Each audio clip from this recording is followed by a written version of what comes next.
Hello, and welcome to Future Casting with Utah State.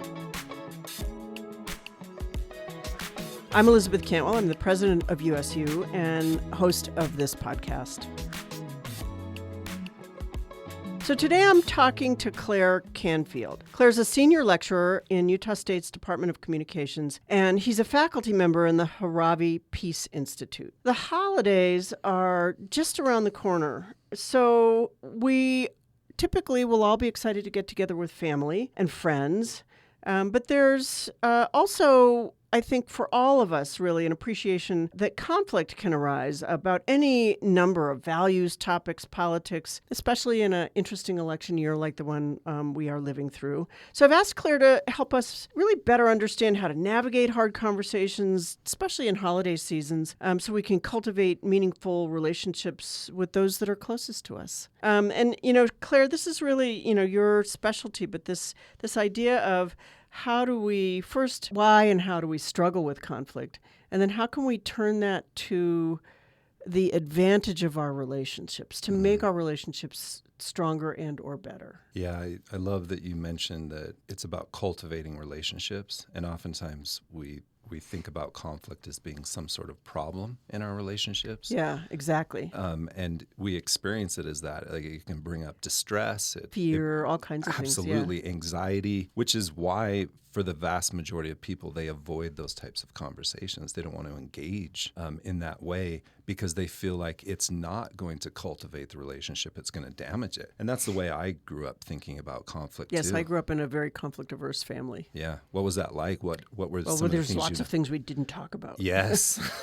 Yes, that was very similar to my family. It's like you could know that there was a concern, a problem, a conflict, and even the other person could know, and they probably knew that you knew, and you knew that they knew that you knew, but still nobody was talking about it. Right. Yeah. And so from that perspective, a lot of people avoiding conflict makes a lot of sense, but yet it's not helping to cultivate relationships. It's often creating additional distress or problems within it that can fester, grow. I'm always concerned with people being able to cultivate the kind of relationships they want. My understanding is that your story, your own personal story, sort of got you to this place both of scholarship around conflict and is really kind of, we thought, well, particularly for our students, it's really important to hear someone provide permission where maybe these kinds of family relationships like we're talking about don't really provide permission to not only think about it but talk about it and kind of be in it in a way that's healthy, not harmful. Yeah, it's not uncommon for people to feel shame, uncertainty, doubt because they don't know how to handle it, even though they haven't been given anything to handle it any differently than the way they grew up learning how to do it, watching it within their families of origin and on the playground. And so even though there's been very little in terms of support for that, people can feel bad about their inability to know how to navigate it. And sometimes when students come into a class where I'm talking about this sometimes taboo subject, this highly emotionally charged subject, they can feel like, well, he can do it because he's just good at that and has always been good at that. But I can't do that because my family never taught me how to handle these kinds of things. For me, actually really useful that I come from that kind of place of not being good at handling conflict, because I think it provides some sense of hope for people that, oh, well, if he could improve on it, well, then maybe there's a pathway for me to do that too. Clair, do you model in class? Because for me, at least, it seems like you have to see it and observe it to really fully internalize the ability to just be in the face of conflict and not avoid it. Yeah, that's a really intuitive comment, because I don't know if this metaphor will work for you. Have you ever fished? Yes, I have fished. So there's types of knowledge that aren't just purely rhetorical, where it's like you can have somebody explain it and then you know it or can do the thing. There's types of knowledge that in order to develop it, you either have to watch a master do it or do it yourself. And if you're going to learn to fish, You can't just sit in a classroom and have somebody explain the arc that you should, toss your your gosh. line or So embarrassing learning to fish. yes, and like when I need to pull in Right. and when I'm pulling too hard and I'm going to just yank the hook out of the mouth. It's like if you're going to learn to fish, I need to watch somebody that knows how to fish and I need to get in the river and fish myself. And that's true of this type of learning, right? Yeah, With conflict, you've got to watch somebody who knows how to do it and you have to practice it. So my work is often focused on how do you apply this? How do you not just think about it and talk about it, but how do you use it? How do you do it in your relationships so that you can cultivate them? So in class or in your work, do you talk about your own process, how you came from a family that, whatever situation you grew up with, to being able to not just face conflict, but teach about it? Absolutely. Because if for anybody to change the pathway that they are in life, you kind of have to own where it came from. If you're going to be the author of your life, you have to know the chapters that led to where you are. And for many people, conflict are generational patterns. Oh, that doesn't surprise me at all.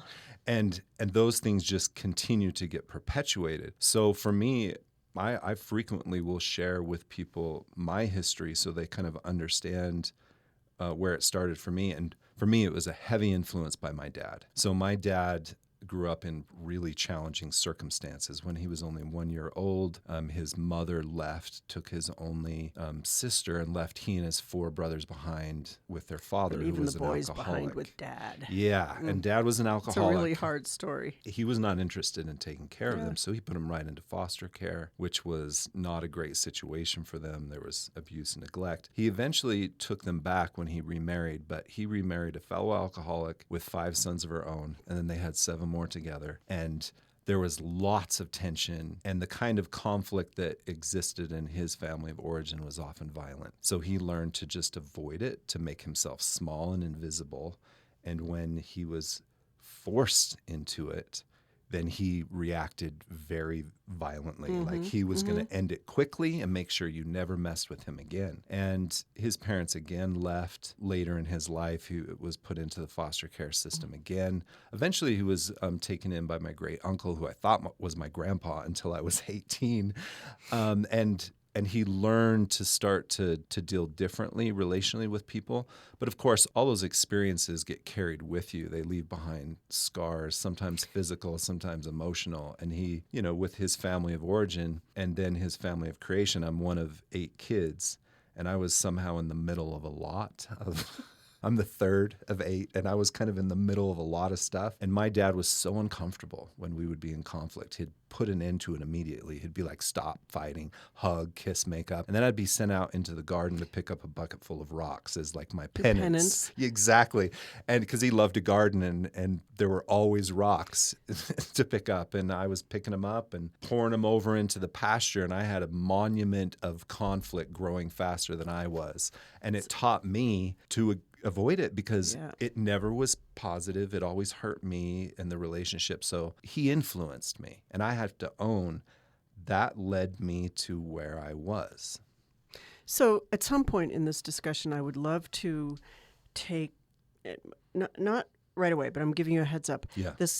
Us to the place where our societally generalized personal approaches to conflict become society's whole approaches to conflict, to the detriment of whole communities and whole peoples. Yeah. Because there is a way that we certainly see those differences in how conflict is ideated and thought about and things like that. But for now, I think people, and I generally also see this very much with our students, maybe more as time goes on, a real increasing level of challenge with conflict. Sometimes that's because of the emotional content and how much that's modulated and controlled by what media does today. And I don't just mean social media, but just where media is at and the amount of media content that gets thrown at people today. And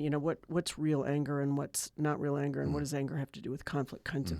But we also don't have language or we have less and less language to gracefully address conflict. Yeah, I think that language part is a really important starting place, because without different language to wrap around it, we can't think about it, we can't approach it differently than the way we always have. And that's been a part of what I've tried to do with students, to shift from a conflict is bad, it's something to be managed or resolved to get over, that it's a problematic part of our relationships. To change that way of thinking requires new language, right? To approach conflict as a transformational process, one that encourages change within ourselves and within our relationships and our communities, means we have to start talking about it differently, thinking about it differently. Because any tools that I try to offer people when they're still thinking about conflict as a negative, detrimental experience, they can't use them because they don't want to be engaged in it. It still feels bad and negative. And so once they can shift some of the language and some of the thinking and the ways of understanding it, then those tools start to work. So do you use examples, or in your classwork, do you have scenarios that you work through? Yeah. Can you describe Yeah, we some of them? sometimes will do some role plays, but most frequently I like people to just engage with the conflicts they currently have. Like, let's look at what you're experiencing, because those are the places that are meaningful to them. And everybody's conflict is tied to the things that they value and that are important to them, right? It's so much deeper than the surface level that we usually are talking about. Like, the intensity that people can have around a conflict over which way to put the toilet paper roll on, it doesn't make any sense logically that, like, it could be so intense, but it is, because it's not actually about that. It's about something deeper. Yeah. It's about our relationships, our identity, our sense of competency and likability. There are so many things driving it that are deeply at the core of who we are and the changes we want to create, that once we can understand that and have this new language, then we can start to get under the surface and start to address those things, because research shows that 70% of conflicts in long-term committed relationships are systemic repetitive conflicts. Oh, gosh. We keep having them over and over again. And in part, it's because we haven't ever addressed what they're really about. They are not about the dishes, which is the most common form of college roommate. In my house. Yeah, mine either. Like, I tell stories of like 4 decades worth of conflict that has occurred over dishes in various phases of my life. And students here on campus, that's what they, number one, right, is cleanliness and dishes in apartments. How things are arranged in the refrigerator. Yes. And it's not actually about those things. Did you teach this semester as we were running up to election? Yeah. What are our, I am not asking for insight into our students' personal matters, but as a teacher now, what kinds of conflict are most challenging? Yeah, the kinds that are most challenging are the things that speak to the very core of a lot of our identities. And politics is one of those. Religion is one of those, right? Our relationships. So when you really get to the core of what matters to people, you're going to see conflict around that. Because conflict isn't really about, I did something wrong, you did something wrong. It's about, I care. I care about something deeply enough that when I get in relation to you and we bump up against each other because we care, that's going to be a place of conflict. So it's not actually awful that we're having conflict around politics or religion or in our relationships. It's that we're not navigating them in a way that cultivates connection and relationship. Yeah. We're instead navigating it in a way that feels destructive and counterproductive. I'm happy when people have conflict because it shows them what they care about. And those are some of the areas that people care deeply about. So we could go down a deep rabbit hole about divisiveness in politics today. I grew up in a neighborhood that was mostly educated people, but politically all over the map. And I remember our parents having picnics with one another or parties, and people pretty vehemently disagreeing about one candidate running for office or another, but not alienating one another, not alienated from one another, in a way that I really see today, which is that is a rabbit hole. But I think our forms of media also underscore differences and not similarities. Do your students and do you think we're seeing more fraught holiday experiences? Absolutely. Can you I mean, so we're all going to negotiate this through our holidays this year and going forward. My family has increasingly focused on kind of elaborate food preparation because it's like my family, when I was young, focused on playing games instead of talking about stuff. So elaborate food preparation is another way to sort of have a distraction. Not just the preparation, but then the plating and all that stuff. How can we invite the community that listens to this podcast to think about navigating conflict around holidays when maybe people you only see once a year or every 2 years or 3 years are in your space? I like your use of the word invite because it's pretty common for us to get stuck in conflict because we aren't inviting someone into a collaboration, into working with us. We're sometimes trying to control the outcome or fix things or make things different. And maybe you've heard this term before, but sometimes we take the short, long way instead of the long, short way. That's how we end up with 4 generations of issues around plates or absolutely refrigerators. Yes.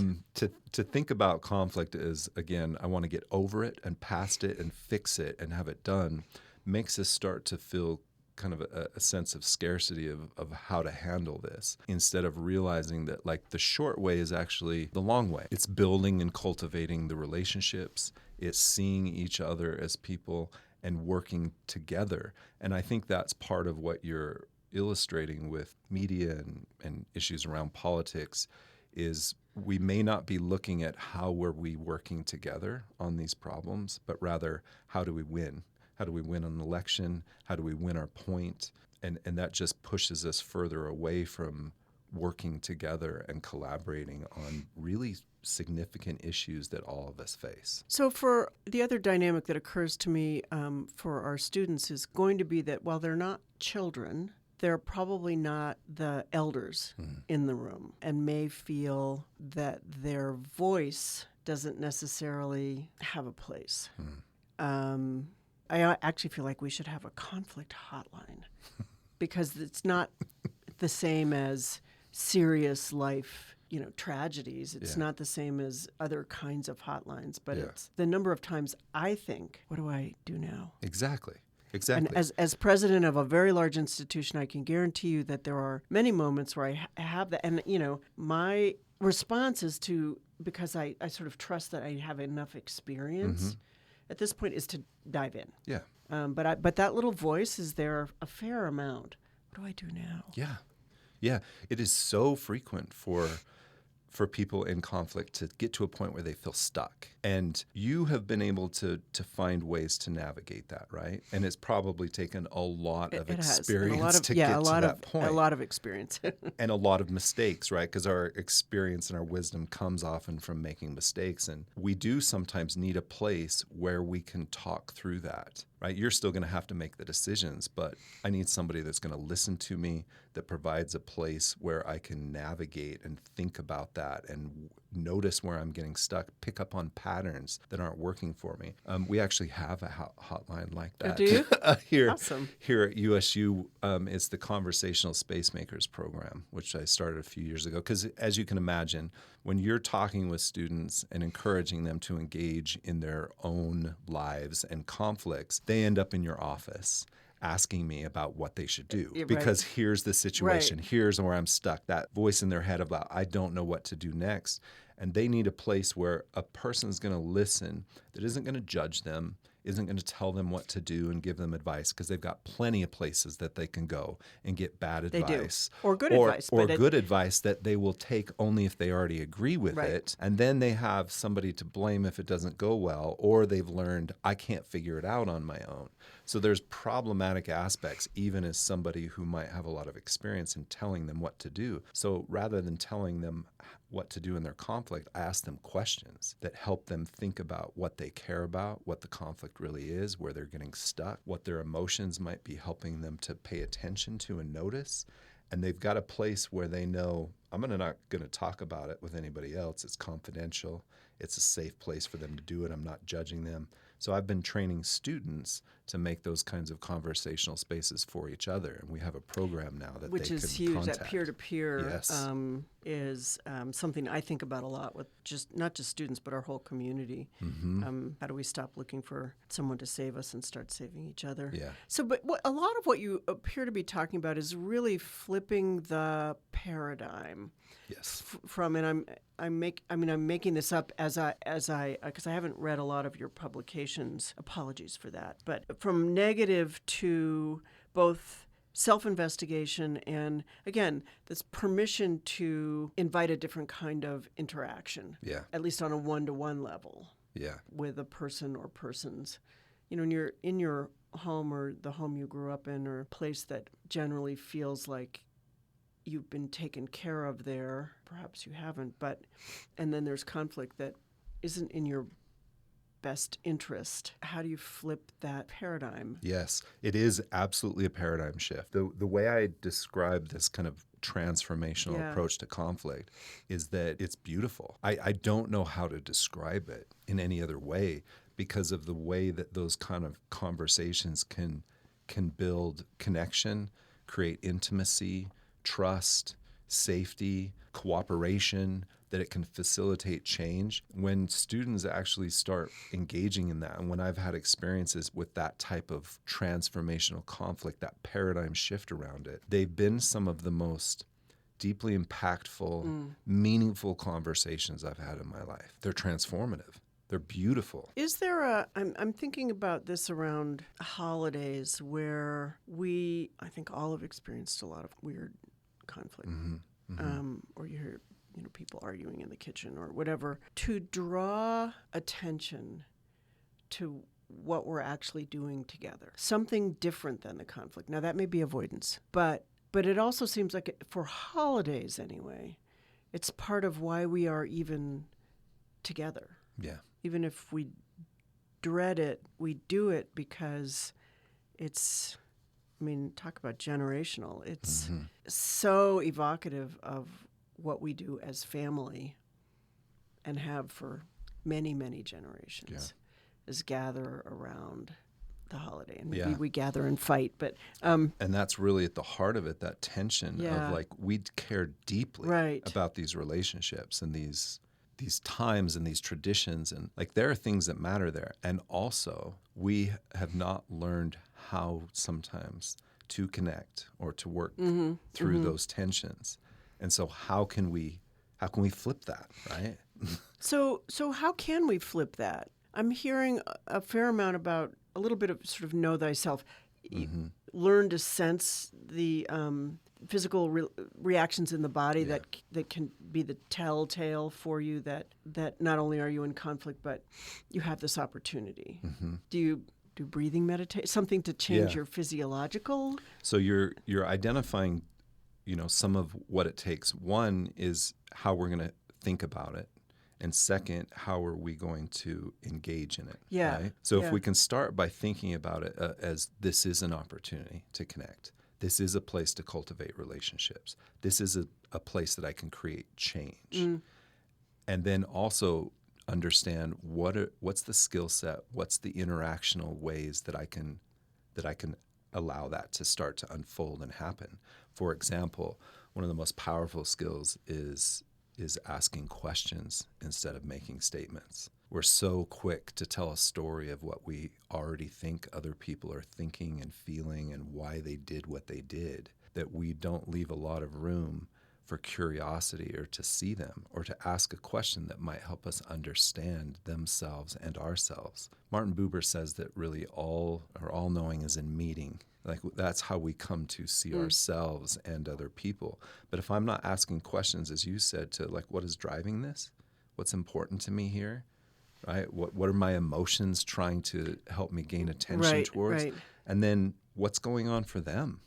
I tell myself a story of why I think they're behaving the way that they are, or how they feel, or what they care about, but I'm often wrong. And even if I'm right, I hate being told what I think or feel or why I did so.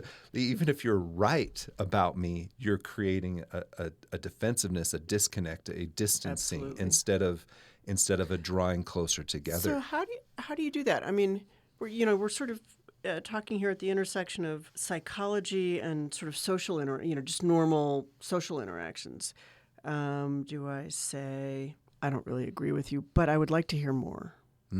Yeah, and I'm just trying to that's a create something where starting it's place, like right? A and then B shifts it. Yeah, yeah. We can recognize like this is something that's important to me. This brings some stuff up for me, and I can see that this matters to you too, and I'd like to understand more.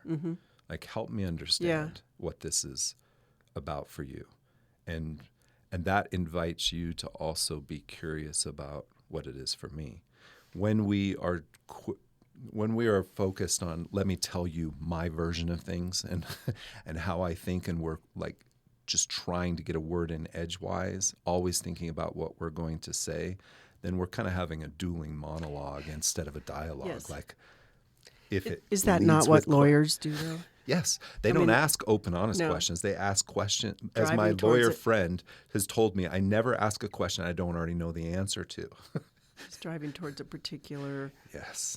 outcome. Yes, versus a question that comes from a place within me of true curiosity and desire to understand, and that I can't possibly know the answer to.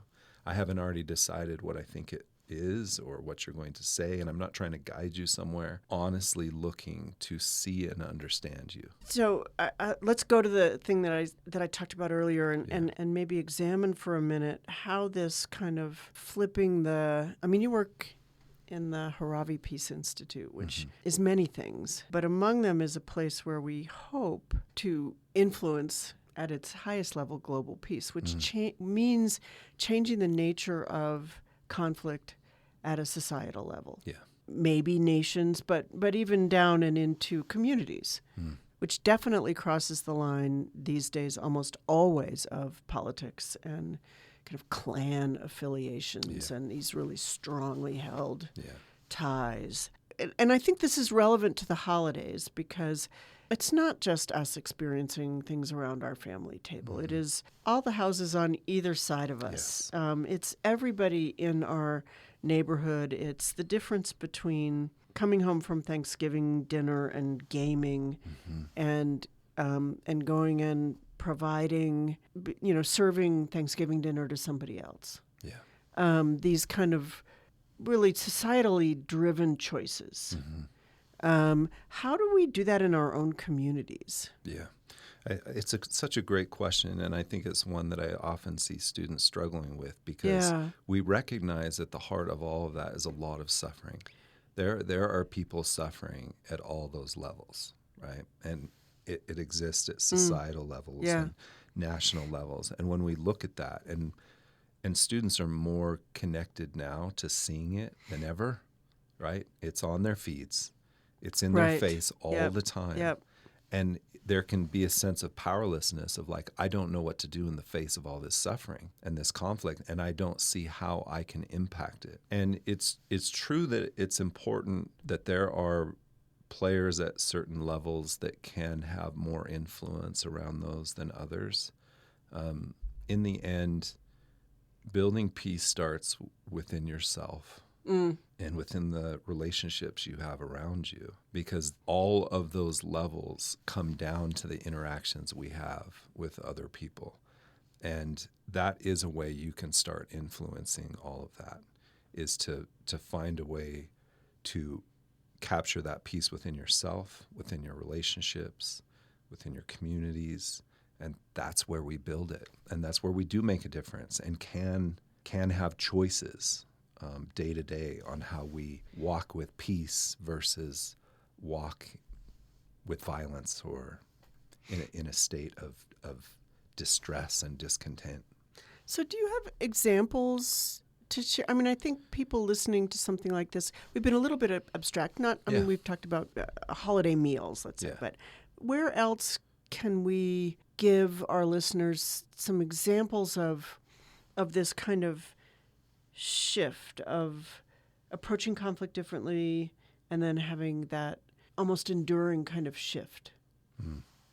Yeah, so you're asking if there are examples that they can look to for what that looks like? Yeah. Or even in your mind, are there famous examples that aren't people who have more patience and love in their... I mean, I am not a saint. There are saints out there who truly are remarkable human beings that we can all look at. Yeah. And it may feel like some of those saints are born that way, but certainly others, I think, developed those capacities. I think of someone like Thich Nhat Hanh, who's learned to walk with peace in every step, right? That is deeply engaged, in a lot of conflict. Peace isn't the absence of having conflict. It's committing to nonviolent conflict and committing to human thriving in the face of conflict. And I think those examples of people who have just committed themselves to walk a certain way in life can be enough of an example of what it might look like for us, because certainly we all start from where we start. And I started, with an inability to know how to navigate those types of conversations or to walk through life with peace. I just thought I had to avoid all conflict for that. Gets to be a giant burden after a while. I find my life is changed because of my commitment to try and engage with people differently, to try and understand myself and what I care about, what drives my conflicts, and how I want to be with other people, what's important to them, how we can work together around things. I think all of it is doable but hard. It's the long, short way of creating change. It's the much harder thing to do than the quick life hack conversation that will just get us over this. For me, some of my most impactful life examples have been religious leaders who really have that ability to intake who you are, and you know it. They don't have a voice in the back of their head going, I don't know about this person. And I've personally experienced that in religious contexts more than almost any other part of my life. And my world is much more Christian, but not that all of my experiences with religious leaders have been people who manage conflict well, but at the start was I actually felt like I was experienced as who I was. Yes. And that's a freedom in and of itself. Yes. And I think you experience there within that context, but all of us can make the choice of what I think I hear you saying is starting by seeing each other fully. And it's like, I see your human dignity, your humanity. Yes. And your value. Yes. And that is not dependent. It's not dependent upon which political affiliation you have, whether or not I like the color of your hair and the clothes you wear and the teams you root for and the areas in which you live and how you spend your money. That is not going to impact that I see you as a valuable person worthy of dignity, belonging, and that love. Seems like the core of it right there, both at the societal level, at the at the war scale of conflict, and at the personal level, is valuing other human beings' dignity and their individual grace. Yeah. It's very easy to lose sight of that. Absolutely, I think. It is. So how do we? Here we are at an educational institution. Yeah. And I encourage myself and everybody to think about how to be open to individuals when we're talking to them or interacting with them. But how can we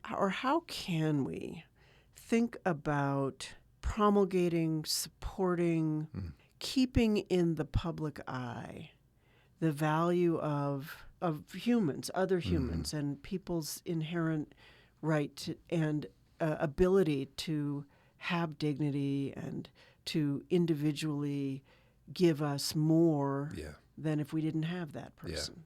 Yeah, it's a choice to practice it, Yeah. right? Because we'd love to think that I can just be that way all the time. And maybe we look to certain saints, as you said, right, Yeah. as capable of doing that.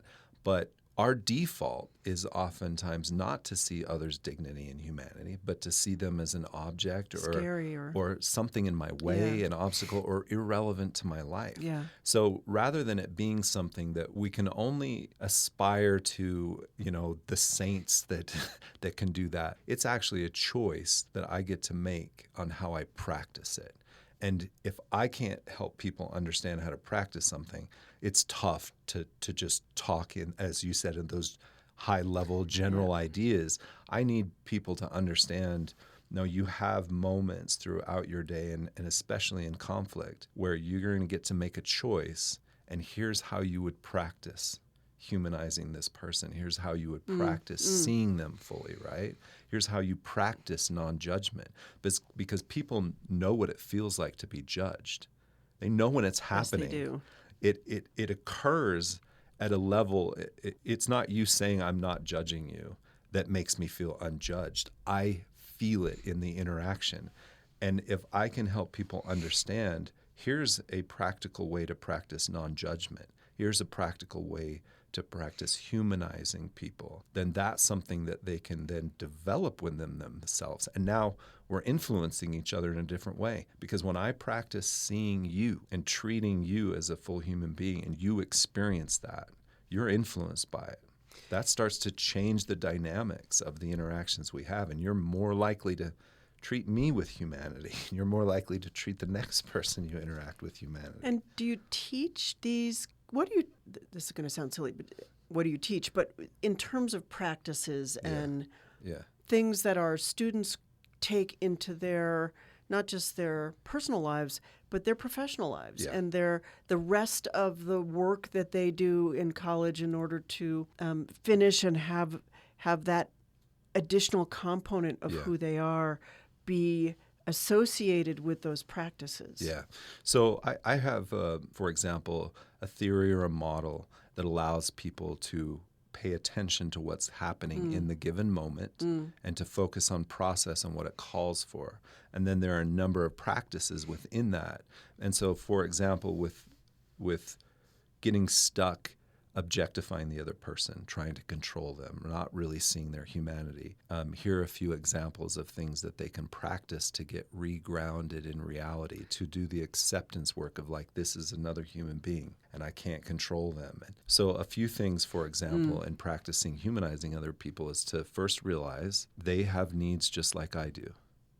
Right? I'm experiencing in this moment an unmet need or a value that I have. And if I can realize, oh, they're experiencing that too, that helps me rehumanize them. They're experiencing emotion in the same way too, a uniquely human experience, right? Of such a wide range of emotions that we can go through. That helps me humanize them. A big one for me is everybody suffers. If I can see, right, in your state, which might make me feel like you're causing suffering for me, that may be because you're hurting. Everybody hurts. Yeah. So when I can see that, it starts to more fully humanize. These practices shift the way I'm seeing you and therefore the way I interact with you. And there can be practices for non-judgment and a variety of other things that we get choices to make moment to moment on how we engage in that kind of process. For me, that seems like empathy, which is really challenging if you have children in teaching certain ages. Yeah. Where the other isn't part of the personal paradigm yet. Yeah. And I can imagine that for our students, it can be enormously empowering. And I would hope for our entire community just to be able to just have that knowledge that you have the power to shift the narrative so that it's A, not all about you, and B, you don't feel stuck. And then, I mean, to me, that's enormously powerful right there. Yes. And whether you can shift the narrative or start having a different conversation or open your mouth and say things or not is a whole other thing, which is harder to do, especially if you feel some sense of fear, which I think we experience a lot more. Maybe not as fear, which I think it is, but as kind of caution or, oh, wait, I should be careful here, or maybe I should, whatever it is. I think that's a fear of the outcome or not being able to manage the process right out the gate. So let's kind of finish up on holidays and stress and conflict and all the things that come for so many people with this part of the year that we're in. And maybe, at least for me, part of that conversation can be around the dichotomy between the word joy is thrown around all the time, or, happiness, family, the dichotomy between what these experiences really feel like and the societal expectation, and again, the media expectation and the kind of weight of, no, this is like different than your normal everyday life because this is supposed to be joyful.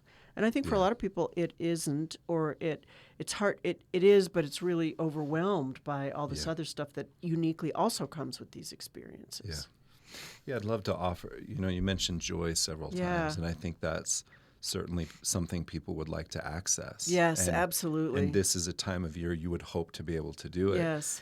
And so, let's leave the listeners with something that might allow them to access that a little differently. I love that, yes. Now, what research has shown is that gratitude isn't something people feel or experience because they have joy. They experience joy because they practice gratitude. Gratitude is actually a pathway to experience that.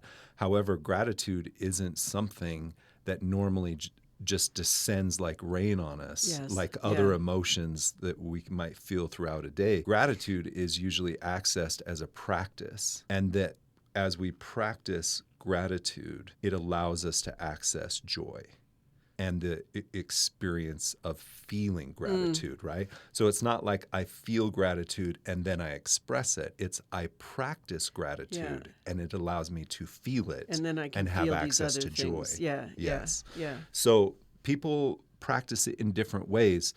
And it doesn't often work if you have misunderstanding of what gratitude actually is. Many people think of it as what I'm thankful for, like around Thanksgiving. We're going to go around the table, and people hate being like, oh, I have to say 3 things that I'm thankful for. And it's often, I think it's something that I have to have that other people don't have in comparison, right? Or that I'm supposed to be grateful for. In actuality, what gratitude is something that allows us to feel more connected to ourselves and our values or others, which means that opens up gratitude to a number of things, including hard experiences and conflict, because those things can allow me to feel more connected to who I am and people that I care about.